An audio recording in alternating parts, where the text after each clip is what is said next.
First, you have some time to look at questions 1 to 5. Hello, I wonder if you could help me. I am interested in enrolling in your MBA programme. Could you give me some information, please? Yes, of course. I'll take a few details first of all, and I'll give you a copy of our prospectus. Oh, that's okay. I already have one here. I've been researching the MBA courses in the local area, so I already have lots of course information. That's great. OK, so first of all, can you tell me your name, please? Yes, of course. It's Anne Horbury. Horbury, is that Hawberry? Yes, that's right. OK, and what's your date of birth, Miss Horbury? The 22nd of May, 1981. That's great. And you were born in the UK? Yes, I was. All right, can you give me some contact details, please? Sure. My address is 26 Simon Place in Brighton, and my telephone number is 01903 714 721. Sorry, can you tell me your contact number once again? Yes, it's 01903 714 721. OK, great. And do you have a mobile phone number? No, I don't. Is it important? No, that's OK. I'll just write it on your form, no mobile phone. Now, just a few additional questions. Now listen and answer questions 6 to 10. Are you working or studying anywhere else at the moment? Yes, I'm working for Lloyd Enterprise in the city as a secretary, and I'm also attending a computer course part-time in the evenings. Great. So can you give me some details about your educational background? We need to make sure that your qualifications match the entry requirements. Yes. I completed a business degree a year ago. I've been working since my graduation, but the job market is very competitive these days, so I'd like to do some postgraduate study now. OK, that sounds fine. Your degree is relevant, and it's good that you have some work experience too. I do need to warn you, though, that our MBA programme is extremely popular and gets full quickly. So would you be interested in applying for any alternative courses if your application is not successful this time? Well, my first choice would, of course, be the MBA, but yes, I've had a good look through your prospectus, and I would also be interested in the international marketing course. That's great. It's always a good idea to keep your options open just in case. Finally, can you tell me where you learned about our courses here? Actually, my cousin studied the MBA course 2 years ago, and she recommended it to me. OK, well, thank you for coming in today. I will pass your details on to our admissions department. They should contact you this week with a formal application form, and they usually invite MBA candidates to come in for an interview. OK, well, thanks for your time. No problem. Good luck with your application. For these questions, listen carefully and circle the correct letters. And now for our Mystery Personality of the Week and your chance to win one of our fabulous prizes. Last week's competition generated a huge response, and the first 5 answers pulled out of the bag will receive £100 worth of sports clothes vouchers. And if you didn't win last week, here's another chance. And this week's prize is even bigger. We're giving away 10 prizes of £250 worth of book, music and clothes vouchers to mark the first anniversary of the show on the air. So get your pens ready to take down the address details. Just write the name of the person you think is our mystery personality and send it to Mystery Draw at the address Marcia will give you in just a second. The address will be repeated at the end of the show for those of you who didn't get it. And so it's over to Marcia, who will tell you a few tantalizing details about our mystery person this week. Thanks, Mike. Well, here goes. Our mystery person this week is a very well-known footballer who plays for a famous club and has also played for his national team. He is very talented and is enormously popular, especially for the part he played in a famous footballing victory. And 2 clues. He hasn't got a famous wife. And he speaks French. If you think you know who it is, then pop the answer on a postcard and send it to Mystery Drawer, P.O. Box 5110, London SE1 5LE. That's P.O. Box 5110. And please don't forget to write your name and address too. And now it's back to Mike. Answer questions 15 to 20. Circle the correct letter. Thank you, Marcia. Get those postcards in and make this a bumper anniversary draw. Now, if you remember, last week on the show, we talked to the organiser of a new group set up to help young people up to the age of 20 to get involved in activities like horse riding, tennis, scuba diving, cycling, or any form of sport which involves some kind of expense. John Tebbit, the organiser, rang us to say that the response to his appeal on the show was staggering. A large number of people, both young and old, have offered their services free as volunteers. The whole thing has been overwhelming. John said that they had also had numerous offers of help throughout the country to use facilities free of charge. As if that was not enough, they've received many donations, including several rather large gifts of more than £5,000. On behalf of John Tebbit, and also of those who will benefit from the generous gifts to the Trust, I would like to say thank you. This week, we're going to talk to a very unusual athlete indeed. Patrick, who is 20 years of age, has been wheelchair-bound for the past 5 years after a motorcycle accident left him paralysed from the waist down. This has not stopped this young man from getting out and about. He's an inspiration to all of us. Patrick has excelled in archery, beating the best in the field, so much so that he has won sponsorship from leading sports manufacturers, which has now enabled him to devote more time to perfecting his skills. So I would like to introduce you to Patrick, who is going to tell us what this sponsorship means to him.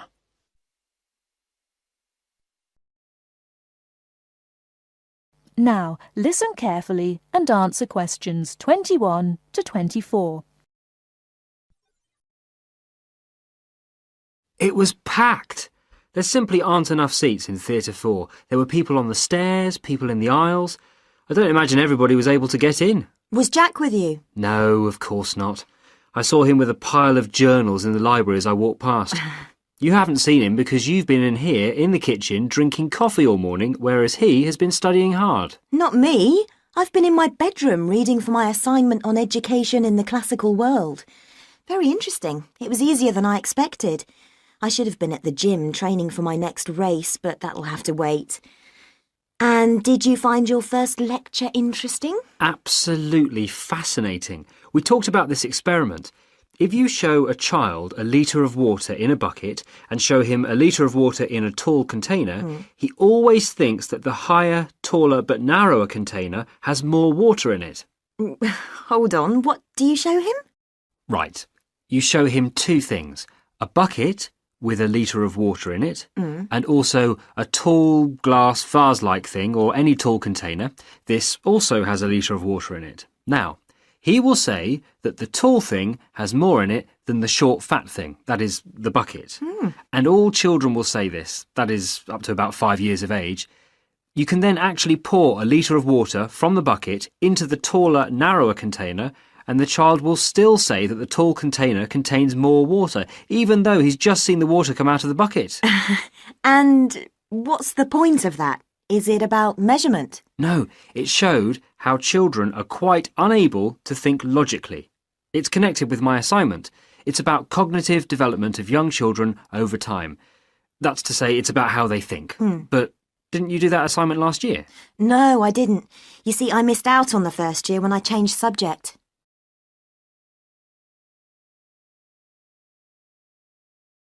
Now listen and answer questions 25 to 30.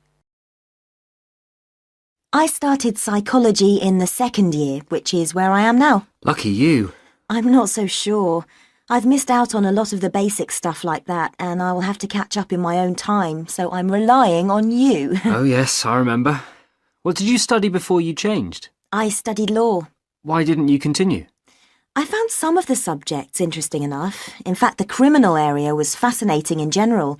But a lot of the law is very technical. It's full of little details which can be very difficult to understand. And I've got a terrible memory too. I could never get all the rules and exceptions into my head. My number one hate really was international trade, which was a minefield of rules and exceptions. In fact, I think it was a complete nightmare. But law is such a popular subject. Lots of people would like to study it. I'm sure they would, but they often don't realise that it's very book-based. You spend most of your time reading about famous cases sitting in a stuffy library, and very occasionally you get out to a lecture or maybe a seminar. What do you find that's better about psychology? Most of all, I like the experimental psychology we have to study. This involves doing something, so it's practical, and with any luck you can make a small, very small, contribution to knowledge. And it is so useful in many careers, for example, business, commerce, education. Law is too, you know. Yes, but the training is so long. You have to spend at least another 2 years on a professional practice course before you can start working. No, I'm happy with psychology. Well, as a psychology student too, I must say I agree with absolutely everything you've said, of course.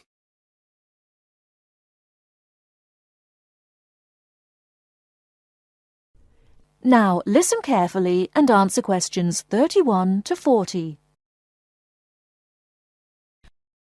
Every year, thousands of young people want to study in Great Britain. They come from a range of backgrounds and have varying expectations of what their study in the country will be like and how to apply to the university. Today, I'd like to talk on universities and colleges in Britain. There are 45 universities, 30 polytechnics, and about 1,000 major technical, commercial, education and art colleges in the UK. In 1973 to 1974, there were over 251,200 full-time students in universities, of whom almost 10% were from overseas. A total of nearly 276,350 students attending full-time courses in establishments of further education, and about 130,270 in colleges of education. University first degree courses in arts and sciences are normally of 3 or 4 years duration, and, with very few exceptions, students are not admitted for any shorter period of study. The academic year normally extends from October to June and is divided into 3 terms. Information about courses and entrance requirements should be obtained by writing direct to the university at least 12 months before the proposed date of admission. All applications for admission are dealt with by the university's Central Council on Admissions, the UCA, to which all candidates seeking admission to a full-time internal first degree course or a first diploma course of more than 1 year's duration must apply. Full details of the admission procedure are to be found in the UCA Handbook, How to Apply for Admission to a University. A copy of this handbook and the standard application form should be obtained from the UCA at P.O. Box 28, Cheltenham and Gloucestershire, GL 501HY. The application form must be returned to the UCA by a stated closing date, usually in December, October for Oxford and Cambridge. The UCA will continue to send application forms to universities for consideration at their discretion for a limited period after the 15th of December. But candidates are strongly advised to ensure that their application forms reach the UCA by the stated closing date to help their chances of selection. Candidates who fail to obtain a place in the initial selection period are automatically put into the clearinghouse scheme in June-July, when these candidates' application forms are again sent to those universities which still have vacancies. Students from the following countries should send their application forms to the UCA via the Overseas Student Office of their own country in London: Bahamas, Brunei, Cyprus, Ghana, Guyana, India, Luxembourg, Singapore, Tanzania, Thailand and Uganda. Graduates of a university in Britain or overseas who wish to take another first-degree course should approach the university concerned to inquire whether it wishes them to apply direct or through the central UCA scheme. Now, let's turn to transfer. It is very rare for a student who has begun a first-degree course at one university in Britain to transfer to another British university with a view to completing it there. And there is no provision for the automatic granting of credit for university studies already undertaken. Students who have already completed some university-level study should make inquiries directly with the individual university. To be considered for admission, a candidate must show that his earlier education has qualified him to enter the course and that he speaks, writes and understands English sufficiently well. The usual minimum qualifications for entry to a first-degree course in a university are good passes in the General Certificate of Education, the British School Leaving Examination, either 3 passes at ordinary level and 2 advanced level, or 1 at ordinary level and 3 at advanced level. A certificate which gives admission to a university in the candidate's own country will be taken into consideration for admission to a British university, but a university may still require passes in some subjects of the GCE, or an equivalent examination. It should be noted that possession of the minimum entrance requirements does not guarantee admission. Selection is competitive, and each application is judged on its merits. The British Council offices overseas and the Schools Council, 160 Great Portland Street, London W1N 6LL, are prepared to offer advice on the acceptability of specific overseas qualifications in place of the British General Certificate of Education. A copy of the original certificate and, where appropriate, an approved translation should accompany all inquiries. You now have half a minute to check your answers.